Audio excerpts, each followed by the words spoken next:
Yo, yo, yo, yo, yo, welcome to DotP Plays ARK.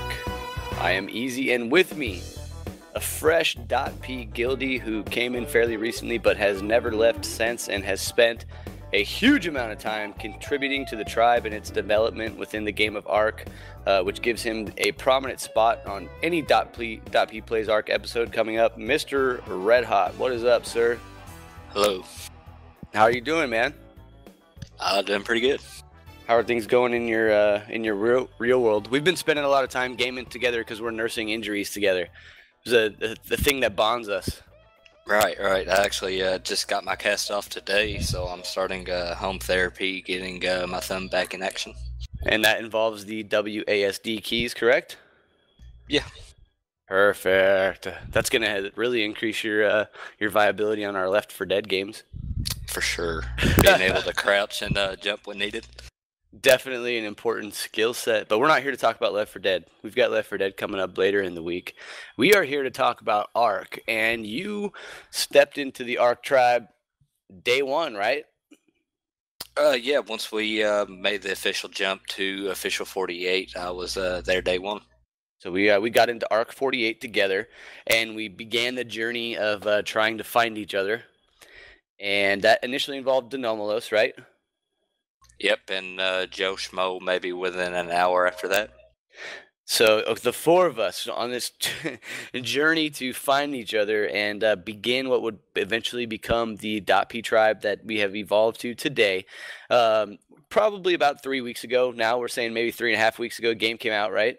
It's still fairly fresh. I mean, for the amount of time we spent in the game, it's crazy to think that it's only been out for that long. Right. We are actually fixing to hit the 3-week launch mark. Up here, like tomorrow? The day after. It'd be Thursday. You're tripping. Okay, yeah, that is that. So we're coming up on 3 weeks. A lot has changed in the game. One of which is the size of the DotP tribe and kind of the things that have happened to us throughout the course of the game. We've evolved to a point now where we're pretty big in terms of size and what we can craft. But when the four of us, I mean, actually, in reality, it was the three of us, right? And Denomalos took like multiple attempts to ever finally find the base. Yep, he kind of started venturing out on his own there for a while. Which was a lot of like him dying to this, him dying to that, spawning again, dying to this, dying to that, getting frustrated, spawning again, dying, people killing him killing himself more often than not. Never able to find us. And then when he finally does, tries to pitch it in the way that only Denomalos can. Everybody that's familiar with DotP has heard of his feed to succeed strategy, which is like, I go in there and kill myself. Like, I know what I'm doing. I know what I'm doing looks like a stupid thing to do. That's what I want them to think. Because I'm doing that, you guys now have the opportunity to initiate a counterattack that would not be possible had I not thrown myself to the wolves intentionally to spring off this like chain reaction of events that I've been planning all along. Like that is the feed to succeed strategy. And that transposed over to ARK was him finally showing up in the tribe and saying that I was intentionally wandering around the map aimlessly for days and days because I wanted to start to get a feel for the landscape. And I wanted to open up and reveal new portions of this map that we've never seen before. So while it looked like I was lost and while it sounded like I was getting frustrated, what I was really doing was working hard towards the more cartographical side of ARK, revealing its many lush mountainscapes, peaks, valleys, and hillsides, and also alerting you guys to some of the dangers that you may not have been aware of, like starvation kills you, and dehydration kills you, and trying to fight dinosaurs that are bigger than you may kill you. Does that sound accurate? That sounds pretty accurate to me. That was about his journey. So we finally met up, right? And we decided to make our base. And the way that this game works is you start out with nothing. Me and Joe talked about it before. And very quickly you start to level up and begin to build different types of structural foundations and walls, doors, and those kinds of things. Once you get to that point, it's kind of you kind of feel like you need to settle down, right? Yeah, definitely. I mean, no one place is safe at an early stage of the game. with people coming in today or tomorrow, with us having several posts, they can come in a little bit more secure. But for us starting out, it wasn't that way. Right, we're at a point now where, say that you're listening to this show and you're just purchasing ARK and you want to join the .p tribe, which we definitely recommend. If you guys want to play with us, we are on ARK 48. Please, it's official server. I call it ARK 48. That's kind of like my shorthand for it, but it is official server 48. Join in. We are in the southeast corner of the map. Feel free to come hang out with us where we are right now. If you can't find us, hit me up on Steam. We may have repositioned or done some strategic maneuvering. Hit me up. I would be more than happy to send out a search party, which we've done multiple times, right? Yeah, we did one for Roland and Mr. Blue, who recently joined, along with some others. Yeah, that was fun. It was so fun finding Roland because that was like this this hilarious journey because he's working his way down the beach. And one of the things, you guys, like, I don't like to ruin games for people. Part of the thing that was fun, and Red, maybe you agree with me, maybe you don't. Part of the thing that was fun with me when we first met up on ARK was like figuring everything out together and not knowing. And the number of times like we had to build the structure and then tear it down to rebuild it because we didn't understand the mechanics of the snapping, or the number of times that we thought an item was good for a specific thing. The first Ankylosaurus that we tamed, that whole process, that whole experience of me and you spending hours and hours and hours running fucking on shifts, like back and forth grabbing these berries to fill that thing up. I'm glad we're not still taming him that way. But I'm also really glad that nobody fucking came up and like posted a web link up that showed the fastest way to tame an Ankylosaurus.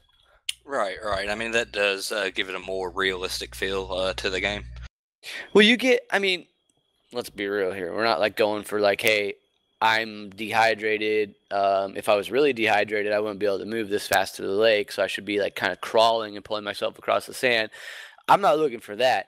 There's just something in games that I enjoy, and I don't know if like gaming culture is moving away from it. I seriously feel like it is in a way, because the first thing that everybody wants to do is go research. Like, let's go look on the internet and find out how we're supposed to do this. To me, the game is figuring that out. The game is like is playing and testing that. When we're trying to figure out how much damage a gun does to a person, we could go up onto the internet and look at like pistol damage and what it does to armor, and probably people have put together documents that will just outline, yeah, no, you don't want to use this gun against this armor, it's weak against that armor. You want to use this gun or that gun or whatever. That's cool. The setting up, my chips standing in front of a pistol shot, that's more fun. Like, that's the game. I'm not looking to optimize ARK. I'm not trying to like get the most efficient experience out of ARK. I'm trying to have a good time. So the story is what's fun for me. The journey is what's fun for me. That first base that we built up in that like little on that hillside surrounded by the horseshoe of the beach, when we were like not knowing like how we were going to defend ourselves, so we put those standing torches like all along the way and tried to light up the whole like under hillside. And then when shit started getting too hot and we're like, dude, we got to let's move. Like, there's too many people here. We were having to run down and ask everybody like if they were coming to attack us like every 5 minutes. Do you remember that? Yeah, I mean, that's kind of what's starting to escalate now at our new base. We figured maybe that now that we have engrams that we have learned and can build more stuff, that we'd be a little bit more safer. But I definitely think going to a more central location will definitely be better in the long run. That's true. So let's kind of chart our progression through ARK 48 from where we started to where we are now. The four of us met up together. We finally found each other. We made a base on a hillside towards a beach. And for those of you that are new to the game, every player spawns on the beach. When they come into the game, they spawn on a beach. It's a coastline. It's either the north coast, east, west, or south coast. And just by virtue of that, having your camp so prominently placed on a beach is, I don't know, everyone's gonna see it. The new players are gonna see it. Everyone's gonna kind of know where it is. Anybody who's exploring is gonna find it. It's not hidden. And I don't know. I like to think that people aren't this way, but our server is starting to prove otherwise. People are gonna want to take it out. People are seeing .p as a challenge right now, but it wasn't always that way. We started on the beach. We started to get too much traffic. We were having to, and quite honestly, Denomalos is fucking aggressive, and he's like, do you remember him running down to the beach, being like, hey, who the fuck are you? Who the fuck are you? What the fuck are you doing here? What the fuck do you want? And it's like a level 3 person who probably just spawned on the beach because they died, like, somewhere else on the map of dehydration, just running for their fucking lives. That's the kind of stuff that happens on this game that's really, really enjoyable. And those experiences are really fun. Seeing that happen, like that's not a mechanic that exists in the game. That's something that happens organically. So you've got a tribe member like Denomalos that's raising hell on the beach. We decide, okay, we've got to move inland. Not to mention we need to be a little closer to resources. So we pick up shop and we move up to this like little mountainside tucked away in the woods. Do you remember that base? What was that base like? Yeah, I mean, we was pretty well tucked away, out of sight from anyone who was traveling near the water. About the only way you could see it was towards the end before we moved, where we had started clearing out the inner part of the woods around our base, and it's began to thin out a little bit. And we also started seeing a little bit more traffic there. But for a while, it went really, really well. That was a good place to farm. It was cool. It was nice and tucked away. It was so tucked away in the trees that if you went out to like the water side where there was a ton of dinosaurs and stuff, we were having fun practicing, like, killing dinosaurs and trying to tame different things. If you didn't get back into base before it got pitch black night, like, there was a good chance that you were going to be able to find it because those trees were so thick. And by the time we got done cutting that shit through, like, you could see our base from the beach, right? Right. I mean, You could even see not the wooden just structures right up on there. the beach. You could see it from quite a ways. That's where I got the idea, because you had placed a foundation piece up on this really high rock, and it was the only place where you could put a foundation piece on that rock. And you were thinking maybe like an outpost or something up there that looked down onto our base to kind of give us a vantage point in case something happened. I wanted to build a watchtower, and I still do want to build a watchtower. I still want to build landmarks around this game. And with what's going on with our stronghold now, more and more likely that seems like the only thing we can do, lest we want to park and defend. But the tribe will get big enough to where we can split off. All that's coming down the road. That's like DotP Plays ARK in the future, when we get even more and more of you guildies in there playing with us and helping us build to like a community size.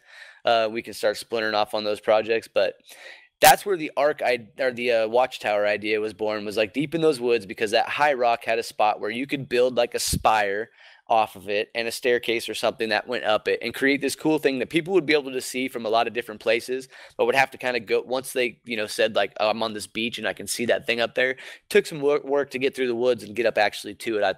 I thought that .p's responsibility on ARK 48 being like to create these cool structures that other people could enjoy was something that would be neat. Now, fast forward to today, and the lighthouse that I started building but never really finished is half destroyed.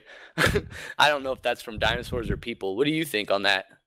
It's probably a mixture of both. I don't think many of the dinos will actually attack a base unless it detects a presence that it wants within. Oh, then it'll start going for it. I mean, that thing didn't have anything that you can get inside. Right. Is there a faster way to destroy walls than what me and you have been doing? Because for what it took for me and you to take down those walls, that didn't seem like something that a person would really. Why do that?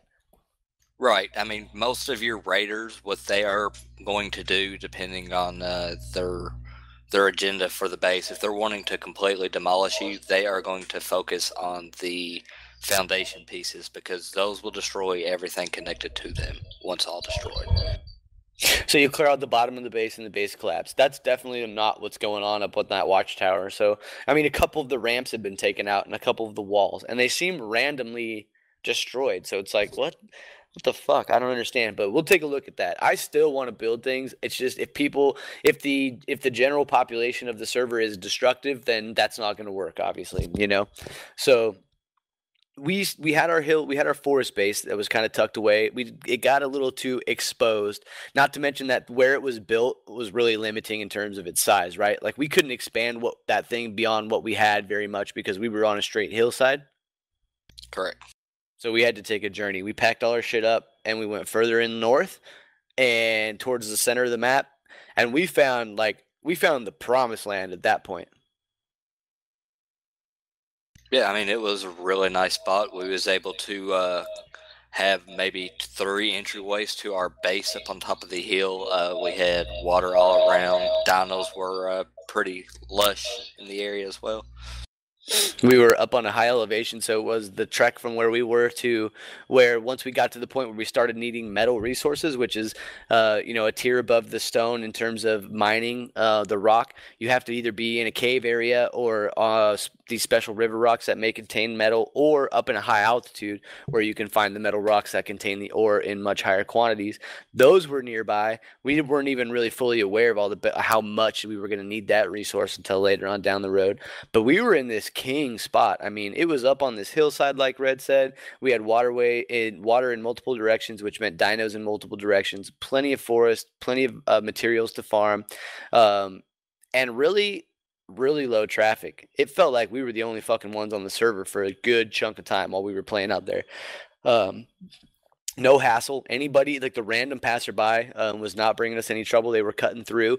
I would like to see what that area looks like today in terms of contesting, just because of this. There was one thing about this area that would bring traffic, and that's the fact that the caches that drop down. So for anybody not familiar with the game, when you're playing the game, there's these beams of light that come down periodically at night, and they're different colors, and based on the color is a tier requirement for your level, so you can't access that beam of light, the cache, the treasure box that drops down that beam of light. You can't access it unless you're at a certain level, and each beam's got a level requirement. So in those caches are supplies, and it's a huge boost to your tribe because they're supplies that you don't have to use the materials crafting. So you might head down there and find a full set of armor, which is great. You don't have to use any of the materials to build that, or you'll find some storage chests, or one of the really cool ones is like a full building kit, right? You used to like those ones that had like the foundation, 3 walls, a door frame, a door, and a ceiling. So you could build like a single one by one structure off of everything that came in that kit and not have to use any of the wood that was required to do that. So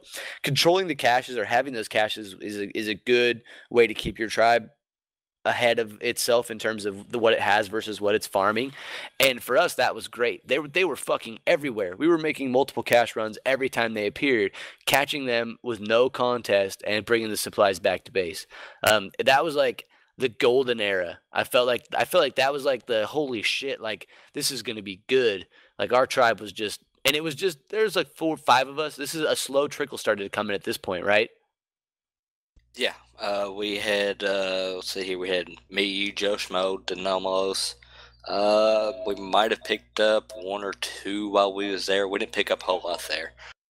Yeah, Fafnir kind of started dabbling with it around that time. He was one of the people that was there, and not too many others at that point. And what made us decide to go to the beach? Oil. Oil was the reason Motherfucking we was downfall able of to. mankind. Right. So we had to get oil. Why do we need oil? We needed the oil to start making the fabrication table.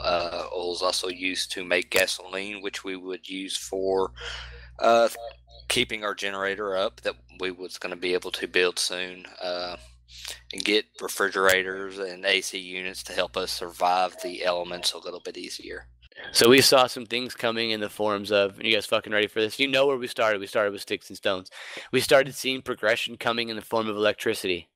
And so we needed to start pulling the resources together to be able to operate that. And so we needed oil.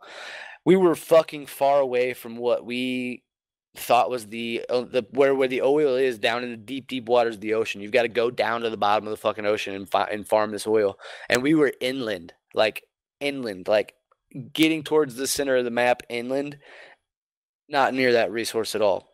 So we made a decision, and it was a fucking pretty hard decision, I would say, because we were in a really good spot.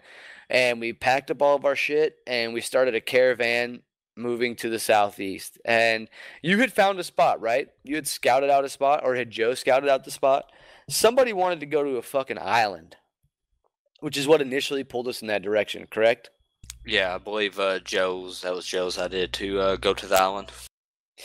And Joe's awesome to have in the tribe because he's always like taming dinosaurs, and he's always just wants to do like these really cool things. He also like has a hard stop in that he's got to go to fucking bed because he's got work tomorrow, right? And he needs to have a little bit of adventure. So that night that we decided to take that trip became quite the adventure in that we packed up all of our shit and we started trekking southeast. And we got to the southeast corner of the map with the supplies that we would need. Dude, we loaded up on what we would need to set a 4x4 base, right? Yeah, it was a 4x4 base with 2 walls high and a ceiling. Yeah, a straight up like stronghold. Like this was going to be this was going to be the biggest structure that we had ever built. First of all, in terms of just a single structure, and we were going to walk down to this beach and just fucking drop it. We had everything. We had the foundations, the walls, the ceilings, the doors. I think we just needed a little bit more wood when we got there, and we were just going to pop this fucking box down and call it home. So we get down there and it's like time for Joe to go to bed, but we'd like just gotten to that spot. Well, Joe didn't want to stop on the beach. Joe wanted to go to the island, and there was an island across the ocean. So he takes Panda, and I swear I saw this coming a mile away. He swims behind Panda, makes her shark bait, and they start swimming out towards the island. And sure as shit, dude, in this game, the ocean is not safe. Would you agree? Oh, definitely, especially not on any type of aquatic mount. Oh, you mean without an aquatic mount? Yeah, if you ain't got something with you, you are a sitting duck pretty much. You're fucking dead, dude. Like you're not gonna make it. First of all, you can't swim that fast. You're a human, and there's megalodons in there, like giant ass fucking sharks. And they hunt. They're like pack sharks, dude. I've like very rarely seen and only had to deal with one megalodon at a time. It almost seems like they start coming for you the second you hit the water.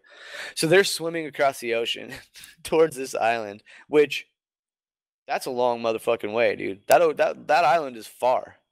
Yeah, it's about a 3 to 5 minute swim on foot. Not in. Did you make that swim? Joe made it one time, and he made it that night. Pretty much kept tab. Yeah, no, he made it that night because Panda died. Panda he drowned. He drowned too. Yeah, he got away from the megalodons, but he drowned. He didn't find the path over there until the next day. Oh my god. Yeah, so that journey ended in both of those people swimming to their deaths. And what was the worst part about Joe Schmo swimming to his death that night? Now that you say that, I fucking remember that he died. And this is why. He had half of the building materials on him, so it put us in a slight delay. Nobody else could go to bed, dude. It was fucking late at night, and nobody could go to bed because Joe Schmo died with half our fucking base on his back, dude. That sucked. So, whatever. We decided that we had to make our... Jesus Christ, Joe. I love you. We decided that we had to keep on going. That we had to get that base finished, so we went to farm the materials. And this is when realization number 2 came up about this fucking place that we were in. And honestly, Red, the more I think about it, the more I think we should have fucking packed up, dude. Oh yeah, definitely. I mean, I would say within about 4 days ago was definitely the time to probably move. We should have focused on farming a bunch of oil, the supplies that we needed. Got the gasoline made sure we had plenty for a while, and packed up and moved. And then GTFO'd? Yeah, either went back to our mountain base or looked for another spot. Red, I gotta tell you here in front of America and the 50 million people listening at home, you are tribal leadership, bro. When you have that feeling 4 days ago, you say something. Because if I would have packed up and gotten the fuck out of there. This base is too far from the resourcing that we need for just daily life. Right. But part of the reason we're in front of everybody. Right. That's one of the main things we were having. Our base was getting so big that new players were actually spawning within our base. That was becoming a everyday hassle of people in and out. Also, the other tribe, Rubius Empire, had packed in and moved up on the island and secured it and one of the underwater caves. That was the indication that we might have needed to start moving. Because we are in the southeast corner of the continent, but this island that Joe Schmo is swimming to that has a ton of metal on it, as well as it's a good jump off point for a nearby underwater cave, which is extremely resource rich. That island got taken over by another tribe. So that was controlled by and had buildings beginning to crop up from this Rubian Empire. Rubius Empire. Rubius Empire. And a couple days ago, a couple of our guys got into a scuffle over there, right? In fact, weren't you a part of that? Yes, I was the initial person down. I had been over there multiple times that day and the day before mining ore. I had seen one of the guys from Rubius Empire on one of the earlier trips. He seemed pretty friendly. He left me alone as I was doing my thing. But the other day was not that day. What happened? I guess he saw me out mining, so he decided to pick me up on his pterodon. I said, hey, put me down. He kept climbing upwards. I said, okay, this guy's going to drop me to my death. If he's going to do that, I'm taking him with me. So I took my pike out and I started stabbing his pterodon. Unfortunately, I wasn't able to kill it before he dropped me. Oh, man. So he just scoops you up. Was he like, were you over the ocean? Was he like flying you off the island, or was he taking you up to drop? He was kind of heading towards the ocean, but when he dropped me, I was more close to the bottom of the base of the hill there. Oh, okay. If you get dropped into the ocean, do you survive? I think the water still has fall damage counter on it. I'm not for sure if they've patched that out yet or not. It has not been tested, I don't think. Yeah, definitely something we should maybe check out sometime tonight or tomorrow. Yeah, we should look into that and see. And did he say anything to you? Was there ever any communication with you at all? No, basically the only thing I heard from him the initial encounter was me telling him to let me down and no response from him. So it was game on at that point. So it didn't end there though, because you needed your shit. You dropped all your stuff, right? Right. I lost everything, so I respawned back at our base. I grabbed Bob and Ragnar, who had officially joined within 3 to 4 days prior. These guys have been big helps to us as we've been expanding the base. We took a Sarco, a Pterodon. Bob took the Sarco. He did a little pre-scouting. He said one guy next to a Pterodon. What's a Sarco? Rex. A Sarco is like a giant-ass alligator. But we was like, okay, one guy, we can grab a couple weapons, a couple guns with us. We'll take down his Pterodon. We'll have him stuck from being able to pick up anybody. We'll kite the T-Rex to the ocean where we will have a pack of Megalodons helping to take him down. And then after that, seeing how things go and maybe neutralizing their down location there on the island. Yeah, so that didn't go well either, did it? No, apparently he had contacted some of his buddies. Maybe he had seen us coming on his Pterodon or whatever. But one guy quickly became 3, so it was an evenly matched scenario. I mean, we fought for probably a good 5 minutes with nothing major happening. But once the T-Rex became involved and everyone getting kind of clustered with the lag, which of course, the game's still not fully optimized, so things are still kind of glitchy. Bob accidentally trying to attack the opposing Pterodon hit ours, knocked it down, killed me, who had just been picked up and dropped again, but luckily I survived, but very low health. After that, it quickly went downhill because they was outnumbered there. So Bob killed you at the end of this epic battle that had lasted.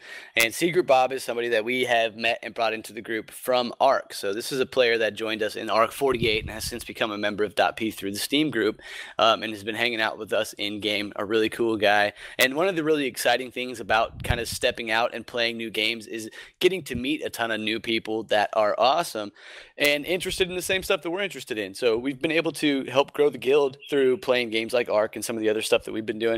And it's been a really good time.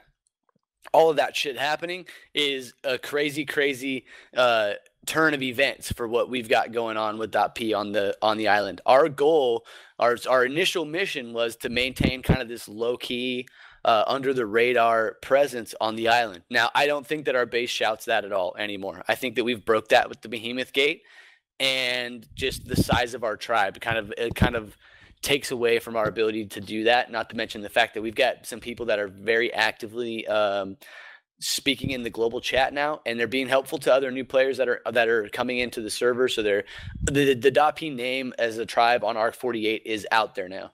So we can't really play that strategy anymore. Now it's going to be a little bit more about defining who we're going to be on this island. Are we going to be people that are helpful to new players, as is the DotP way? I think that's something that we should maintain and should really hold on to as a group. I don't think that the fighting and the stuff that's been going on right now is something that we should let define us, nor should we spend a lot of time and resources in mounting a counterattack against this Ruvian Empire, whoever the fuck they are. But I do think we need to kind of regroup and rethink what we have going on with our base right now. What our plans are for DotP in ARK 48 going forward, how we can continue to grow our tribe and grow the community in a positive way and enjoy the games and the stories that this game tells. Because again, if I sat here and talked about what it was like to cut down wood all day, that wouldn't be entertaining. The entertainment comes from all the stuff that happens within this world that's been created. It's the stories that get told. And right now, we're at a point where DotP and what DotP was in ARK 48 may change and may become something different. And I don't know what that change is going to be. I'm excited to sit down with the other tribal leadership and decide what we're going to do and what direction we're going to go in and how we're going to continue to evolve within this game. The game is changing every week. Things that are issues now may not be issues next week. Some of the things that are, the pterodons being able to scoop and drop people might not be a thing in a week. In fact, that's probably going to be the case. I don't know. We'll see what happens with all of that. But as those changes happen, we're going to continue to monitor it and create our story within this game. It's something that I've been really enjoying. I've been really enjoying interacting with the new players that have come in from the community, kind of involving them in what's going on with ARK. We go out, we find you, we bring you to base so that you have a safe place to be. But other than that, it pretty much, if you have a question, we'll answer it. But the game is for you to explore. As a new player in the tribe, we're not asking you to do anything crazy. You're not going to need to, grab a pike and come out with us and fight. Like, you can do whatever you want to do. You have a safe place for you to go to sleep where you're not going to get raided. You'll have a storage box for you to keep all of your personal belongings in that you find while you're out. Any dinosaurs that you tame, you can keep for yourself or you can share with the tribe. You can do what you want in ARK, and DotP is there for you. And I think that we're kind of expanding and branching out into being able to cover all of those things. So, part of the discussion that I'm going to have with tribal leadership coming up is that I want to start trying to build those landmarks. I want to start trying to establish ourselves as builders on the island of these really cool things. And hopefully we can gain a reputation like that to where if something like the Ruvian Empire decides to mount up against us, we can just put a shout out to ARK 48 and not only our tribe, but any of the other tribes that have kind of lined themselves up with what we're trying to accomplish will come to our aid, and we can have a coalition of positive forces on the island. There's people out there that say it can't be so, and to those people I say, fuck you. Definitely. I mean, as we've come across other tribe members, like the ones that have moved in on our previous mountain base, I went over there and did a little mining, and actually got to talking to one of the guys who was setting up right there at the lake. Seemed really cool. Told him, no, don't mess with us. We won't mess with you. We'll have a friendly, little alliance. And he was like, yeah, that sounds good. Said, we're pretty peaceful. We don't try to look for drama. It's pretty similar outlook on the game as we do. Cool. I think those people are out there, and I think there might actually be a benefit to making sure that we know who they are and having contact with them. It'll be cool once we start getting things like ways to communicate, even across tribes. Maybe by leaving messages within the game that the other tribes can get through some sort of a mailing system or something. All of that's available, but that's a really good way to expand your numbers without expanding your visibility. If you've got 4, 5, 6 different tribes that are all allied with each other, but are maintaining their own individual tribe names, you've got a pretty big army that's really hard for somebody like ESL or WOTA to see. And ESL and WOTA, rest in peace, those were the 2 biggest tribes on the island until a couple days ago. They effectively went to battle and wiped each other out. So those tribes are no longer in existence on ARK 48 as far as we can tell. And that might be why we're kind of getting a lot of attention recently, don't you think? Yeah, I mean, when you have 2 major players like that in the game, hop servers or disband and go to smaller tribes to lick their wounds, it becomes apparent that the bigger tribes are going to start standing out more. So, I mean, I would say maybe .P not being the largest, but definitely one of the biggest contenders within the game thus far. Definitely. We've been in since day one. We're not fucking around. We're advancing, and we are taking in new players as fast as we can find them. If you would like to hit us up, please do so. You can find me on Steam at .p.EZMrcz. Hit me up on Twitter at EZMrcz. And where can they find you, Red? Usually just find me through the Steam group. My name is .p-Red Hot 0039. Send me a message. I'll be glad to clear any questions, get you invited to the tribe and into the base safely. He's been a great resource for new people coming in. Definitely get you set up with some starter gear, shows you some ropes, takes you to an area where you can do some safe farming, teaches you mechanics. I've been really just impressed and inspired by the leadership that Red Hot has shown in .p and the way that he's kind of taken that and made ARK a fun game for any of the new people that have joined us. So heads up, Red, Roland's new computer is on the way. Cyphus's new computer is on the way. They are both going to be joining ARK 48 very shortly. And from all of us here at .p, I look forward to seeing you folks out there as well. I've got nothing else, man. You got anything you'd like to add? No, I think we covered quite a bit on this episode today. I think we did so. So that is another .p Plays ARK. I hope you guys are enjoying it. As always, please leave your feedback in Twitter or feel free to start a discussion topic in the Steam group. We would love to hear any criticism, constructive or otherwise. I will respond accordingly. Thank you for listening to .p. Thanks for being a fan of the community, and thank you for being a part of this. It is awesome. I love it. I cannot get enough. We will see you next week with more .p Plays ARK, and further this week with more .p Plays. This is a new format. I hope you're enjoying it. I'm Easy for Red Hot. We're out of here. Peace. Later.